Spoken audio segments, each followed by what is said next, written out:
Welcome back to The Explainer. Today, we're doing a deep dive into the anatomy of a massive Phoenix area smuggling ring bust that was just recently dismantled by the Department of Justice. Our focus today is going to be strictly on the facts, the actual timeline, and the very specific mechanics of this operation. So let's just get right into unpacking the details. Okay, let's dive into this. 5. Now, that number is really the anchor of our explainer today. In a highly targeted operation, federal authorities arrested 5 foreign nationals. It's a very precise figure, and it represents the culmination of some incredibly complex, on-the-ground investigative work by the DOJ. Part 1. The DOJ Phoenix Bust, Exposing the Operation. We're drawing our insights today directly from national reporter Alan Stein's May 11th dispatch, which actually details the entire takedown of this massive network. Now, to really grasp the true scope of this, we have to go back a bit to March 15, 2021. This was right when Border Patrol agents near Panitas, Texas, started intercepting illegal immigrants who were wearing these distinct cartel wristbands. Fast forward to May 8, 2026, the exact date the Department of Justice officially announced the dismantling of the Phoenix area ring.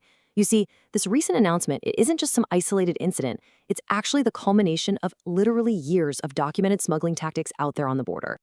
Let's move to and see how this builds. Part 2. Inside the smuggling network, mechanics of the trade. So what exactly were the mechanics of this operation? Well, investigators laid out 2 very specific allegations. Step 1 is confinement in a Phoenix area stash house. And I want you to notice the specific language investigators used here, confined. That is a heavy, deliberate word, right? These individuals weren't merely sheltered. The whole model relied on forced confinement.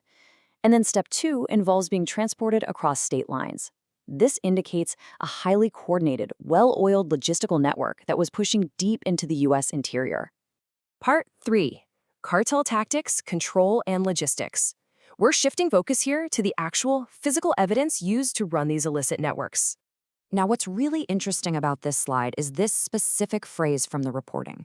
It notes that physical markers, like those wristbands we mentioned, are used to, quote, control human smuggling into the United States. Just think about that from a strictly logistical standpoint for a second.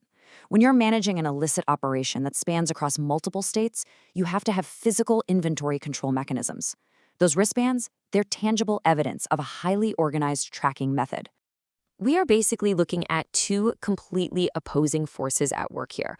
On one hand, you've got this methodical law enforcement action, Border Patrol actively checking individuals and documenting these dual wristbands. But then on the exact other hand, you have the syndicate's methodical use of those exact same physical markers to assert total control over their illegal pipelines.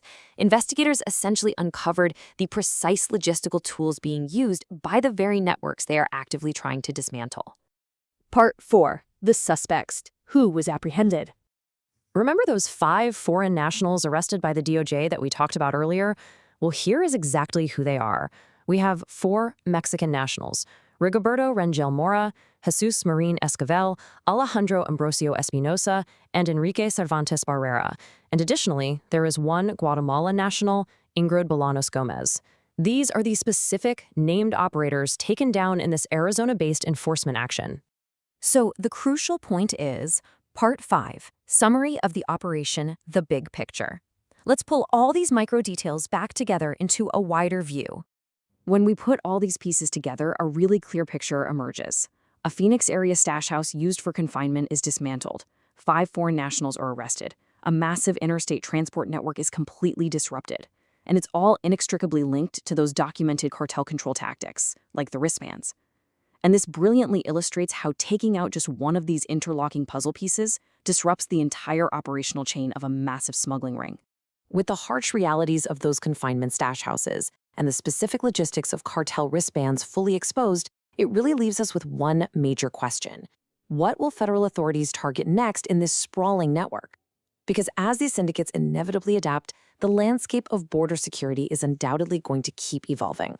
Keep questioning the data, and I'll catch you in the next explainer.